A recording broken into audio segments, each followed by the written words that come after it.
मी 19 वर्षाचे होते आणि शहरातून माझ्या गावी परतत होते. बस पूर्ण भरलेली होती. सगळीकडे लोक उभे होते आणि सर्व जागा भरल्या होत्या. थकव्यामुळे माझे पाय आधीच दुखत होते. अचानक माझ्या मागे उभ्या असलेल्या एका मध्यमवयीन माणसाचे माझ्याकडे लक्ष गेले आणि त्यांनी स्मित हास्य करत म्हटले, "बाळा, तू खूप थकलेली दिसतेस. तुला हवा असेल तर तू माझ्या मांडीवर बसू शकतेस. उभे राहून त्रास करून घेऊ नकोस." मला लाजून संकोच वाटला, पण बसमधील गर्दी आणि माझा थकवा यामुळे माझ्याकडे दुसरा पर्याय नव्हता. मी हळूच त्यांच्या मांडीवर बसले. त्यांच्या मजबूत मांडीवर बसल्यावर मला एक वेगळीच सुरक्षितता आणि आराम वाटला. त्यांनी हळू आवाजात विचारले, "कुठे चाललीस बाळा? तुझं घर गावात आहे का?" मी लाजत उत्तर दिले, "हो काका, मी गावी चालले.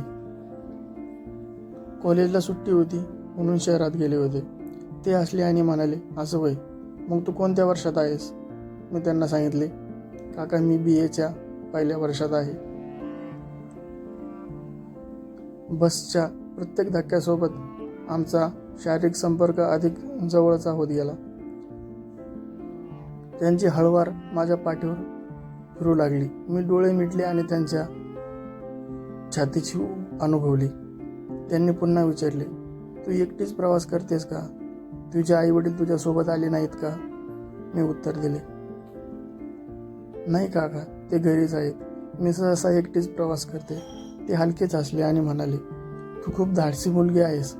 आजकाल मुली एकटा प्रवास करतात, ही चांगली गोष्ट आहे. मला सांग, तुझा बॉयफ्रेंड आहे का?" कॉलेजमध्ये अशा गोष्टी तर होतच राहतात. मी लाजत म्हणाले, "नाही काका, सध्या कुणीही नाही. मी माझ्या अभ्यासावर लक्ष केंद्रित करते." ते म्हणाले, "हे खूप छान आहे. अभ्यास सर्वात आधी, बाकी गोष्टी नंतर." त्यांच्या आवाजात आपुलकीच होती. बस प्रत्येक वळणावर हेलकावे घेत होती, त्यामुळे माझे शरीर त्यांच्या छातीशी अधिकच दाबलं जात होतं. त्यांचा तळहात माझ्या पाठीवर होता आणि ते हलकासा दाब देत होते. माझ्या शरीरातून एक शिरशिरी धावली आणि मी थोडीशी थरारले. मी हळूच विचारले, "काका, तुम्ही कुठे चालला?" त्यांनी सांगितले, "मी सुद्धा गावाच्या दिशेनेच चाललोय. एका कामासाठी शहरात गेलो होतो." गप्पा मारता मारता वेळ कसा निघून गेला हे कळलेच नाही.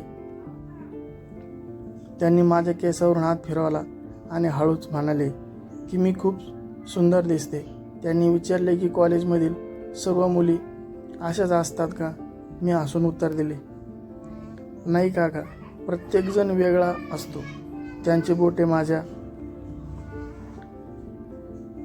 नक्षी काढत होती. मी काहीच हरकत घेतली नाही. उलट मी अधिक मोकळेपणाने त्यांच्या टेकून बसले. काकांनी विचारले की मी कोणत्या गावचे आहे आणि शिक्षणानंतर माझ्या काय योजना आहेत. मी त्यांना सांगितले की मला गावातच राहायचे आहे आणि MA करायचे आहे. त्यांनी मला स्वतःसाठी मोठे ध्येय ठेवण्याचे सांगितले आणि मी आयुष्यात खूप प्रगती करण्यासही म्हणाले. गर्दीने भरलेल्या त्या बसमध्ये आम्ही जणू एका वेगळ्याच विश्वात होतो. आम्ही कॉलेज, माझे गाव आणि माझ्या कुटुंबाबद्दल बोलत राहिलो. वाटेत बस थांबली, पण आम्ही उठलो नाही. मी माझे डोके त्यांच्या छातीवर टेकवले. मला त्यांचे हृदयाचे ठोके ऐकू येत होते. त्यांनी विचारले, "तू थकली आहेस ना?" मी उत्तर दिले, "हो काका, पण आता मला खूप बरं वाटते." त्यांनी माझ्या कानात हळूच विचारले, "छान वाटतंय का?" मी फक्त मान डोलावली. माझा श्वास वेगाने चालला होता. तो प्रवास मोठा होता, तरी वेळ वेगाने निघून जात होती. प्रत्येक वळणावर एक नवीन रोमांच जाणवत होता. त्यांचा हात हळुवारपणे माझ्या फिरत होता.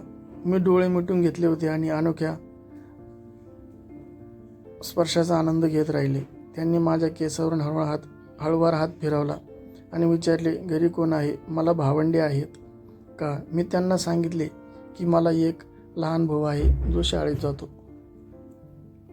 काका म्हणाले की कुटुंबाची काळजी घेणे खूप महत्त्वाचे असते. मी त्यांच्या कुटुंबाबद्दल विचारले त्यांनी त्यांची कहाणी सांगायला सुरुवात केली. आमचे बोलणे सुरूच राहिले. त्यांनी माझ्या स्वप्नाबद्दल विचारले आणि मी त्यांच्या आयुष्यातील गोष्टी ऐकत राहिले. बसच्या प्रत्येक धप्प्यासोबत त्यांचे शरीर माझ्या शरीराला स्पर्श करत होते. मी माझे हात त्यांच्या भोवती गुंफले. आम्ही एकमेकांत हरवून गेलो होतो. त्यांचे हात प्रेमाने माझ्या फिरत होते, ज्यामुळे माझ्या शरीरात आनंदाची आणि उत्साहाची एक लहर धावत होती. मी 19 वर्षाचे होते, तरी त्या क्षणी मला खूप खास वाटत होते.